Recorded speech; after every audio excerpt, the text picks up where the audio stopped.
أخافك ربي وأرجوك ربي أحبك ربي وهذا شعاري. به نام خداوند بخشاینده مهربان نهایت با رحم. اما بعد اولین شخصی که روز قیامت خداوند او را دوباره زنده میکند بعداً تمام کائنات را. این اولین شخصی که از خواب میخیزد کیست و چی میگوید؟ گوش اندازید. آمدن قیامت حق است. باید هر یکی ما این را بدانیم و قبول کنیم. کسانی که این کار میکنند که قیامت نیست و در عذاب خداوند گرفتار میشوند. وقتی که آخر زمان میشود خداوند کوهها و زمینها را آب میکند. در آسمان این ستاره هایی که ما میبینیم هر یک کدام اینها برابر از دنیا هستند. همه این ستاره ها با امر خداوند پاره پاره شده به زمین میافتند. در این حالت همه در فکر جان خودش است که جای پنهان شوی بیابد، اما در این حالت دیگر جای پنهان شوی نیست. این حکم خدا است که همه آدم و انس جنس و پری باید که بمیرند به جز ذات خودش که نمیرنده است.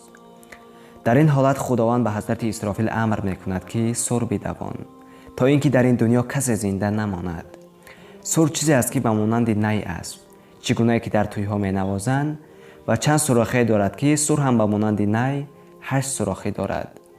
در بعضی از روایت ها 10 تا آمده است و این سوراخی ها برابر دنیا کلان هستند. چنان یک آوازی دهشتناکی است که به شنیدنش انسان زنده نمیماند و این سر با فرمان خداوند یکتا کشیده می شود و همه نیست و نابود می شوند. زمین و آسمان به یکدیگر برابر می شوند و خداوند به ملک الموت می گوید که در روی زمین زنده ماند. ملک الموت می گفته است من زنده ماندم و جبرائیل، میکائیل و اسرافیل. خداوند به ملک الموت امر می کرده است برو جان جبرائیل و میکائیل و اسرافیل را هم بگیر. وقتی که جان این سه را میگیرد باز به نزد خداوند برمیگشته است و الله میگوید باز کی مان در روی زمین؟ ملک الموت میگفته است خدایا در روی دنیا من ماندم و ذات پاک تو. خداوند امر میکرده است که ای ملک الموت همه باید طعم تلخ مرگ را بچشند. همه خواهند مرد، صالحان، فاجران، متقیان، گناهکاران، پهلوانان و ناتوانان، دلیران و ترسوها، دوستداران دنیا و دوستداران آخرت، صاحبان همت بلند و بهمتان، همه و همه خواهند مرد. کل من علیها فان. سوره رحمن آیه 26. هر نفس صاحب روح فنا شونده است. کل نفس ذائقه الموت. سوره آل عمران آیه 185. هر نفس خواهد نخواهد چشنده مرگ است. جان خودت را هم بگیر. و این حضرت به یک جای تنهایی می رود و در وقت جان خودش را گرفتن چنان یک آواز می برآورد که اگر در دنیا کسی زنده می بود از شنیدن این آواز فرشته مرگ دلش می کفد. خلاصه همه می مرند به جز ذات پاک خداوند و بعد همه مردن خداوند بالای دنیا می آمده است و فریاد می کرده است ای پادشاهان، ای ثروتمندان، کجایید که بگویید که زمین زمینی از آن من است؟ اکنون زمین زمینی کی بوده است؟ پادشاهی از آن کی بوده است؟ من هم پادشاهی که نمیرنده هستم و دائما پادشاهی میکنم. پادشاهی من به آخر نمیرسد. خلاصه این سخنها را خداوند خود به خود میگفته است و باز خودش جواب میداده است. بعدا خداوند باز حضرت اسرافیل را دوباره زنده میکرده است که باز سو را بکشد و همه دوباره از خواب خسته در محشر قیامت اشتراک کنند و بگذاریم بعضی از آنها را آن روز که در هم آمیزند. در بعض دیگر از دمیده شود در سور، پس به هم آریم آنها را به هم آوردنیم. سوره کهف آیه 99. پیش از آن که سور را باید بکشند خداوند امر میکرده است که از جنت لباس شاهی را گیرید و به بالای قبر عزیز من محمد مصطفی صلی الله علیه و سلم بروید و اولین شخصی که باید از قبر بخیزد این محمد مصطفی صلی الله علیه و سلم است. به نزد قبر پیغمبر صلی الله علیه و سلم می روند و فریاد می زنند که ای پیغمبر خدا صلی الله علیه و سلم سر از قبر خود بردار. پیغمبر خدا صلی الله علیه و سلم از قبر می خیزد و فرشته ها سلام خدا را برایش می رسانند و آن لباس های شاهی که از جنت گرفته بودند برایش پیشنهاد می کنند. حضرت قبول نمی کند و پیغمبر خدا صلی الله علیه و سلم می گوید حال امتان من چگونه باشد؟ فرشته ها می گویند ای پیغمبر خدا صلی الله علیه و سلم تنها اولین کسی که زنده شد تو هستی. امت‌هایت حالا در زیر خاک هستند. پیغمبر خدا صلی الله علیه و سلم میگوید اگر خداوند روی خط همه امتانم را به من ندهد من این لباس را نمیپوشم. فرشته ها میگویند ای محمد صلی الله علیه و سلم نزد عرش پروردگار برو و این درخواست را از پروردگار بکن. حضرت نه پدرش به خاطرش می آید و نه مادرش. به یاد امتان سرگردان است که امتانش را از آتش جهنم نجات دهد. دوام به نزد عرش پروردگار می رود و سر به سجده می ماند و نمی گوید سبحان ربی الاعلی. با چشمان گریان می گوید خدایا ما در دنیا عهد بسته بودیم که روی خط همه امتانم را به دست من می سپاری. من می دانم که تو در عهدت می ایستی، اما اکنون وقتش آمده است. راویان کتاب می گویند از گریه پیغمبر خدا صلی الله علیه و سلم عرش الهی به لرزه می آمده است. خداوند می گفته است ای پیغمبر من سر مبارک خودت را از زیر عرش بردار. من در عهدم می ایستم و تمام روی خط امتهایت را به تو می سپارم. تو شفاعت کن و من می بخشم.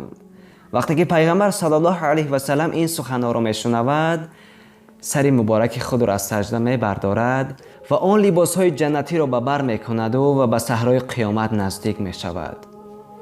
بعضی ها می گویند پیغمبر صلی الله علیه و سلم چگونه در آن محشری که عددش معلوم نیست امتهایش را می یابد. پیغمبر خدا صلی الله علیه و سلم در قید حیاتشان این سوال را جواب گردانیده بودند که روز قیامت من امتهایم را از حسابی که در دنیا با طهارت می گشتند خودشان نمایان می شوند. گفتند ای پیغمبر خدا صلی الله علیه و سلم چگونه نمایان می شود؟ پیغمبر خدا صلی الله علیه و سلم گفت شما در حالت طهارت کردنتان هر جای عضو بدنتان را می شوید همان جایهای شسته شما در روز قیامت نورانی می شود و من به آسانی امتهایم را می یابم. آیا هیچ کس می داند که قیامت کی قایم می گردد؟ قایم شدن قیامت یکی از کلیدهای غیب است که علم آن را خداوند به خود خاص گردانیده است، چنانه که می فرماید به تحقیق نزد خداوند است علم ساعت و می فرستد باران را و می داند که آنچه در رحم یعنی بطن مادر است.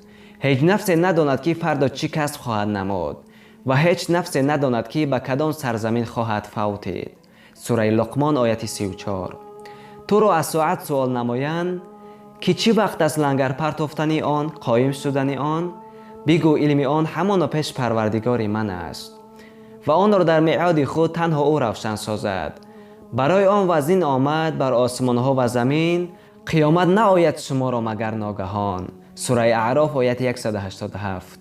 تو را از ساعت سوال نمایند که چی وقت است لنگر پرتافتنی آن؟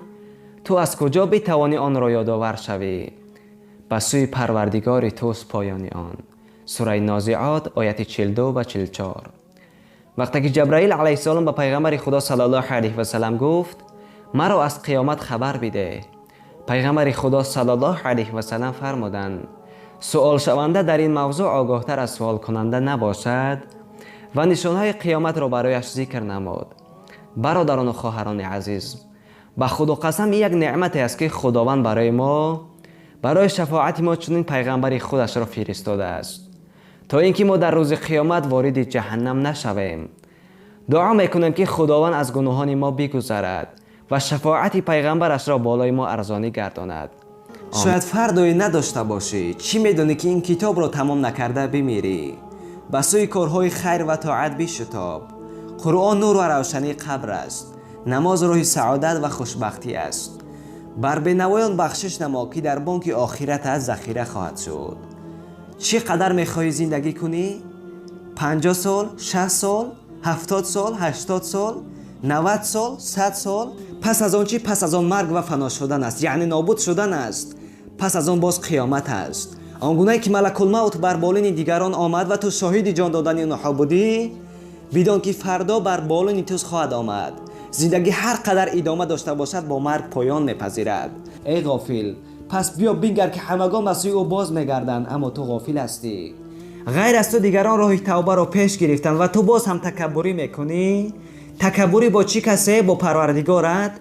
با او که تو را از نستی خلق کرد، بر نمازی که نمیخوانی، به عملهایی که سر و پا ریا و خودنمایی است، بر روزه‌ات که سحرش با حرام و افطارش با غیبت است، با اظهار محبت که بر پیغمبر صلی الله علیه و سلم میکنی ولی به سنت‌هایش عمل نمیکنی، با دعایی که بر زبانت جاری میکنی ولی به قلبت نمیرسد، با کی تکبری میکنی با خدا، پس این را بدان که حریفت خیلی عظیم و قدرتمند است. انتظار باش.